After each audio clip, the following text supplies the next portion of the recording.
신동빈 롯데그룹 회장과 관련한 내용을 더불어서 여러 가지 판결을 살펴보는 내용입니다. 법정 큐브 시간은 사건 큐브에 이어서 도진기 변호사와 함께하고요. 연합뉴스 TV 나왁진 기자 나와 있습니다. 어서 오십시오. 네, 저희 살펴볼 첫 번째 판결, 아까 저희가 전달해드린 신동빈 롯데그룹 회장 관련된 판결이죠? 네, 그렇습니다. 예. 네, 오늘은 일단 대법원에서 어제 선고한 대기업 관련 판결 2건을 소개를 해드리려고 하는데요. 그중에 하나가 먼저 방금 리포트에서 보셨던 것처럼 롯데그룹 총수 일가와 관련된 판결이 어제 확정이 됐습니다.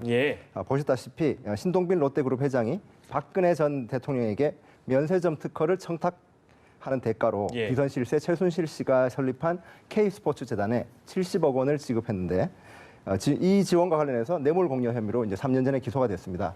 이 판결이 어제 대법원에서 징역 2년 6개월에 집행유예 4년으로 확정이 됐습니다. 기억하기로는 1심에서 법정 구속됐었고 2심에서 집행유예로 풀려났고 근데 하급심 판결을 대법원이 그대로 받아들였다 이렇게 보면 되는 겁니까? 엄밀하게 말하면 대법원에서 이제 1, 2심의 양형 판단, 그러니까 실형이냐 집행유예냐 또는 집행유예가 적절했느냐 이런 부분에 대해서는 판단을 하지 않았습니다. 왜냐하면 이제 형사소송법에서는 그 대법원에 상고할 수 있는 사유 가운데 형이 부당하다 이런 부분에 대해서는 징역 10년을 넘어갈 때만 대법원의 심판 대상으로 삼을 수 있도록 하고 있거든요. 그렇기 때문에 근데 신동빈 회장의 경우에는 1심에서 뇌물 공여 혐의로 징역 2년 6개월의 실형을 받았습니다. 10년 이하이고요. 이게 2심에서는 집행유예로 감형이 됐습니다. 그 당시에는 강요죄의 피해자 성격이 있다 이런 사유를 들어가지고 집행유예를 선고를 했는데 그렇기 때문에 이 집행유예를 가지고는 대법원에다가 이 집행유예가 부당하다, 검찰 측에서도 부당하다 이렇게 문제를 삼을 수가 없거든요. 그렇기 때문에 대법원에서는 이 부분에 대해서는 이번에 판단을 하지 않았습니다. 그러면 대법원이 이번에 판단한 건 뭐냐? 그거는 이제 신동빈 회장 측에서는 이제 K스포츠재단에 70억 원 지원한 것이 박 전 대통령의 강요에 의한 것이고 그다음에 공적인 지원 활동이기 때문에 뇌물이 아니다 이렇게 주장을 했는데 대법원은 1, 2심 판결과 마찬가지로 뇌물이 인정된다 이렇게 봤습니다. 그 이유는 박 전 대통령이 신 회장에게 지원을 요구한 것이 면세점 특허 재취득과 관련해서 직무집행의 대가다라는 점을 신동빈 회장도 인식하고 있었다 이렇게 판단한 겁니다. 그러니까 다시 한번 저희 강조하지만 2심에서는 신동빈 회장에 대해서는 뇌물 공여자임과 동시에 강요죄의 피해자일 수 있다 이런 등등의 이유로 집행유예를 줬는데 대법원에서는 강요죄 피해자라는 점을 인정을 한 것이죠. 그렇다면? 그렇게 보기가 조금 쉽지가 않은데요. 그렇습니까? 왜 그러냐면요. 앞서 말씀하신 것처럼 2심 재판에서는 강요죄의 피해자라는 부분이 집행유예 선고의 큰 이유가 됐는데 대법원에서는 일단 그 집행유예 판단이 적절했느냐 이런 부분에 대해서는 아예 판단을 하지 않았으니까 이 강요죄의 피해자이기 때문에 집행유예가 됐다라는 게 타당했는지 이런 부분을 판단을 아예 안 한 겁니다. 그리고 또 하나 나아가가지고 대법원이 오히려 이제 보도자료를 냈는데 어떤 보도자료를 냈냐면 이 강요죄 부분에 대해서는 지난번에 전원합의체에서 최순실 씨 재판에 대해서 판결을 내리면서 강요죄 부분을 판단을 했는데 신동빈 회장 같은 경우에 신동빈 회장에게 K스포츠재단을 지원하라라고 박 전 대통령이 말한 그 부분은 요구한 부분은 강요죄에 해당하지 않는다. 오히려 그렇게 결론을 내렸던 겁니다. 그렇기 때문에 왜냐하면 그 이유는 강요죄는 이제 폭행 또는 협박으로 사람의 권리 행사를 방해하거나 의무가 없는 일을 시키거나 이렇게 해야 되는데 당시에 이 협박의 정도라는 거는 이 의사 결정의 자유를 제한할 정도로 겁을 먹게 할 해악을 고지를 해야 된다. 이런 게 이제 이게 정립된 판례인데 그 당시에 박 전 대통령의 요구가 그런 정도의 해악의 고지에는 미치지 않는다. 그래서 강요죄에는 해당하지 않는다. 이렇게 대법원 전원합의체에서 판결을 내렸었거든요. 그렇기 때문에 다시 정리하면 신동빈 회장은 강요죄의 피해자는 아니라는 겁니다. 다만 뇌물죄의 뇌물 공여자, 뇌물을 전달해 준 사람일 뿐이다. 이렇게 결론을 내린 거고요. 후문으로는 대법원의 이번 판결에서도 그런 부분을 아예 명시하는 게 어떠냐. 이 대법원 내에서 논의가 있었다라고 하는데 말씀드린 것처럼 이제 양형 판단은 이번 재판에 한해서는 심판 대상이 아니었고 그리고 이미 전원합의체에서 이미 결론이 난 것을 또다시 심판 대상도 아닌 거를 또다시 언급할 필요가 뭐가 있겠느냐라고 해서 판결문에 포함되지 않았다 라는 그런 부분이 있습니다. 그러니까 이제 쟁점이라는 게 아까 말씀해 주신 대로 강요죄의 피해자냐 아니냐에 대한 여부. 네. 그 여부가 이제 쟁점일 수 있겠네요. 그 2심과 관련돼서 어떤 차이점이 있는지 저희가 좀 짚어봤고요. 구체적인 내용은 좀 다르긴 합니다. 그러니까 국정농단 사건과 관련해서 저희가 좀 비교를 해볼 텐데 이재용 부회장 같은 경우에는 대법원 내용이 파기환송이 돼서 25일에 첫 공판을 지금 앞두고 있는 상황입니다. 뭐 국민들이 보기에는 같은 국정농단 이슈인 것 같아서 근데 어쨌든 기업 CEO들에 대해서 좀 다른 판결을 내는 것 같습니다. 어떻게 좀 구분해서 볼 수 있을까요? 기본적으로 이재용 부회장하고 신동빈 회장에게 내린 판결의 논리는 같습니다. 결론도 같고요. 그렇습니까? 예, 뭐냐면은 신 회장의 범행 그 혐의는 그겁니다. 그 박 전 대통령의 뇌물을 요구에 응해서 70억 원의 뇌물을 줬다라는 거거든요. 근데 그게 강요성이 있기 때문에 그 2심에서는 집행유예 선치를 받았던 거고요. 그 점은 대법원에서 건드리지 않았습니다. 다만 이 부회장 같은 경우는 역시 박 전 대통령의 적극적인 요구에 의해서 말하고 또 스포츠재단 지원금 합쳐서 한 70억 원 정도를 뇌물을 줬다. 86억 원이죠.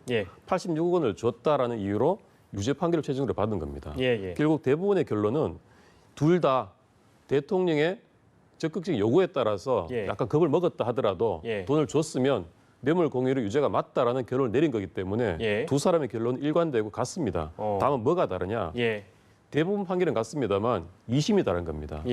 신동빈 회장의 경우는 2심에서 똑같이 뇌물을 줬지만 약간 이렇게 대통령의 강력한 요구에 따라서 마지못해 준 점이 있기 때문에 강요까지는 아니지만 마지못해 준 점 때문에 집행유예를 좀 봐주겠다라는 판결을 한 거고요.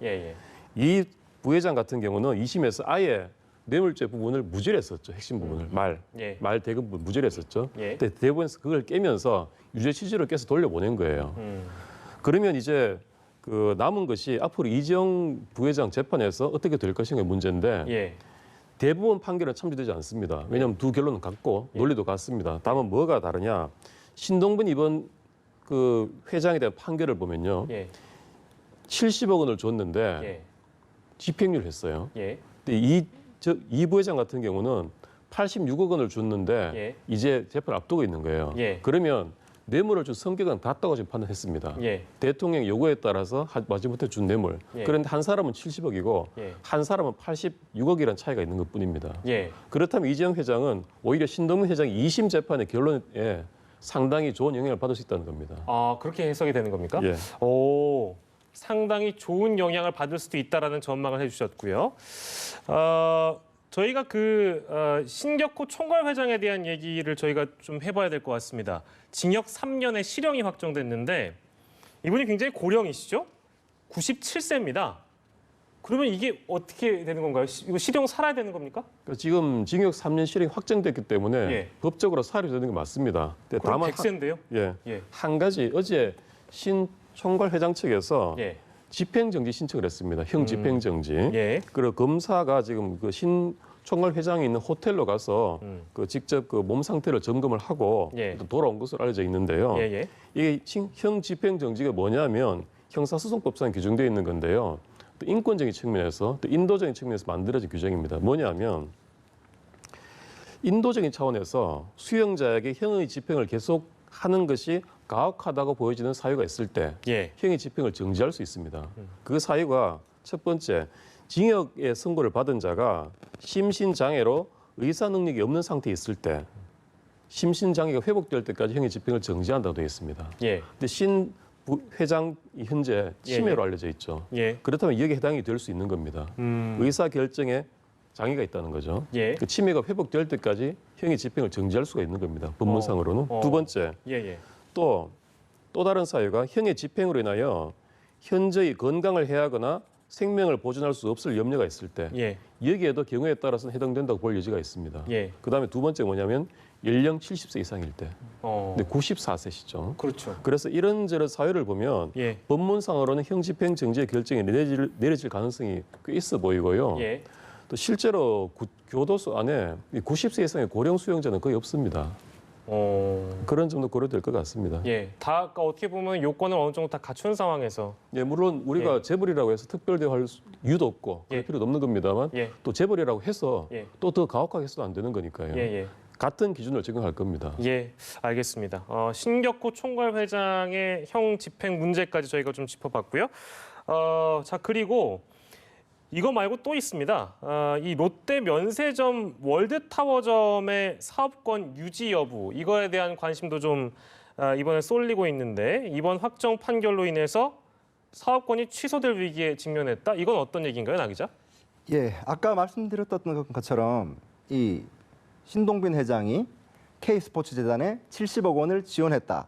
이 동기가 롯데 면세점 월드타워점의 사업권의 특허를 위해서 준 것이다.